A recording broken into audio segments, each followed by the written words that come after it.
DGP Jammu Kashmir जुड़ गए। दिलबाग सिंह साहब, आप पूरी घटना बता रहे थे और मौजूदा परिस्थितियों के बारे में हमारी जानकारी दे रहे थे दर्शकों को। बताएं सर।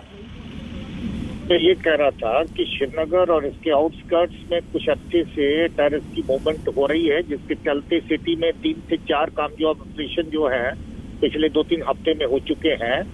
आज भी एक कामयाब ऑपरेशन सिटी के अंदर हुआ जिसमें 2 दहशतगर्द मारे गए। ये पार्टियां हमारी जो आर्मड पुलिस की सिटी में ड्यूटी करती, सिटी से वापस लौट रहे थे जब इनकी बस के ऊपर हमला हुआ और इसमें 14 लोग जख्मी हुए, जिसमें 2 की शहादत हो गई। बाकी लोग हॉस्पिटल में शिफ्ट किए हैं, सबके सब जेर इलाज हैं और अभी तक बताया जा रहा है कि सबकी हालत ठीक है। इस एरिया को इस वक्त घेरे में लिया है, सीनियर अफसर मौके पर हैं, ऑपरेशन इस एरिया में जारी है। बस के ऊपर लगता है कि कम से कम 2 डायरेक्शन से फायर हुआ, कम से कम 2 दहशतगर्द जरूर इसमें शामिल होंगे और इसका जल्द ही पहचान भी कर लिया जाएगा और इनको जल्दी ही ट्रैक डाउन भी किया जाएगा। सर, आप बता रहे हैं कि दोनों डायरेक्शन से फायरिंग हुई है, तो क्या माने कि मोटरसाइकिल पर ही सवार थे दोनों तरफ से और उन्होंने कई राउंड फायरिंग की? क्योंकि बस की हालत बता रही है कि लगातार उन्होंने काफी फायरिंग की होगी।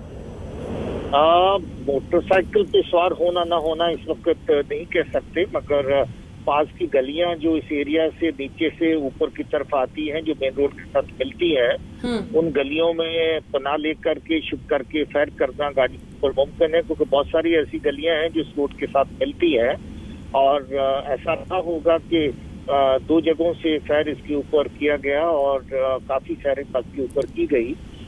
ये एरिया काफी सस्पेक्टेड एरिया में रहता है और काफी कामयाब ऑपरेशन इस एरिया में हम पहले भी कर चुके हैं। ये जनरल एरिया खरीव के साथ आता है जिसमें दहशतगर्दों की मूवमेंट रहती है। अभी कल ही हम लोगों का एक कामयाब ऑपरेशन बगल में वांतीपुरा में हुआ जिसमें एक दहशतगर्द मारा गया। उससे पहले भी खरीव और त्राल के एरिया में ऑपरेशन कामयाब हुए।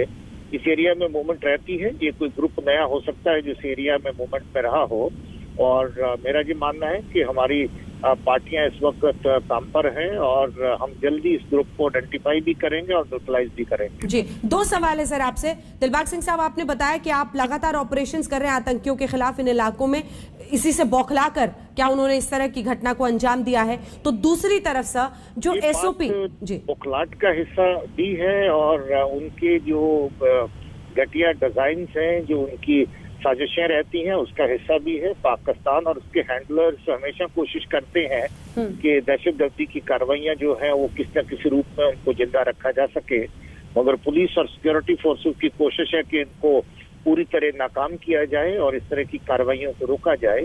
ये कशमकश में इनकी जो कार्रवाइयों में इनकी जो मौत हो रही है उसके दौरान हताशा में, डेस्परेशन में इनकी तरफ से कार्रवाइयां भी होती हैं जब ये बिल्कुल इनोसेंट टारगेट चुनते हैं उनके ऊपर फायर करते हैं। हमारी कोशिश बराबर जारी रहेगी कि इनकी हताशा को और हताशा में बदला जाए और इनको जो इनके नंबर्स हैं उनको और कम किया जाए। जी, दिलबाग सिंह साहब, ये एसओपी क्या है सर? जब इस तरह से पुलिस कर्मियों की मूवमेंट हो रही हो, किस तरह से उसे किया जाता है? क्या उसके लिए कुछ खास इंतजाम किए जाते हैं जब ज्यादा जवान जा रहे हो? देखिए, ऐसा रहता है कि आपको जिस तरह की ड्यूटीज करनी पड़ती हैं, पुलिस को अपने हर जगह जाना है तो वापस भी लौटना है, जवानों के लिए लॉजिस्टिक्स भी जुटाना है, सब कुछ करना होता है। सब जगह पे रिस्क इन्वॉल्व तो रहते हैं, मगर इसके बावजूद भी रिस्क हैं। अपनी जिम्मेदारियां जो निभाने के लिए पुलिस और हमारे फोर्सेस पूरी तरह से वचनबद्ध हैं, पूरी तरह से कनेक्टेड है, तैयार हैं। हम लोग बावजूद इस तरह के रिस्क जो इन्वॉल्व होते हैं अपनी ड्यूटी को अंजाम देते हैं। हमारे बहादुर जवान ऑफिसर अपने काम पे हैं। ये तो देखिए, जब दहशतगर्दी का माहौल रहता है इसमें खतरात साथ में होते हैं, मगर खतरात के बावजूद जैसे आज कामयाब ऑपरेशन हुआ और इधर साथ में हम लोगों को नुकसान भी झेलना पड़ा, ये चीजें साथ साथ चलती हैं और इससे ना घबराते हुए हम लोग जो हमारे जो लोग हैं अपने काम को जारी रखे हुए हैं। हम लोग और ज्यादा इस डायरेक्शन में जो है ऑपरेशन को तेज करेंगे और दहशतगर्दी की कार्रवाइयां है उनको न्यूट्रलाइज करेंगे, उनको समाप्त करेंगे। एक आखिरी सवाल सर आपसे, क्या जिन 2 जवानों की मौत हो गई है, शहीद हुए हैं, उन 2 पुलिसकर्मियों की पहचान हो गई है सर? जी, उनकी पहचान हो चुकी है। दोनों हमारे एक एएसआई है और एक इंस्ट्रक्शन गेट कांस्टेबल है, गुलाम हसन जी और अरशद जी है। और हम लोग संवेदना प्रकट करते हैं उनके फैमिलीज के लिए, परिवारों के लिए, और हम लोग अपनी तरफ से पूरी कोशिश करते हैं कि हमारे जवान जो बहादुरी से दहशतगर्दी का मुकाबला करते हैं, उनके परिवारजनों के साथ सब के सब खड़े रहें। इसमें हमें दुख है, खेद है कि इन 2 जानों का नुकसान हुआ है, मगर हमारी जिम्मेवारियों को निभाने का सिलसिला इसी तरीके से हम लोग आगे बढ़ते रहेंगे। इनसे हम प्रेरणा लेते हैं जो हमारे लोग काम करते हुए शहादत पाते हैं। बहुत धन्यवाद जी, बहुत धन्यवाद सर आपका हमारे साथ जुड़ने के लिए और तमाम जानकारी देने के लिए। दिलबाग सिंह साहब डीजीपी जम्मू कश्मीर के, जिन्हें आप सुन रहे थे, उन्होंने जानकारी दी कि किन परिस्थितियों में यह हादसा हुआ है। हमारे साथ अशरफ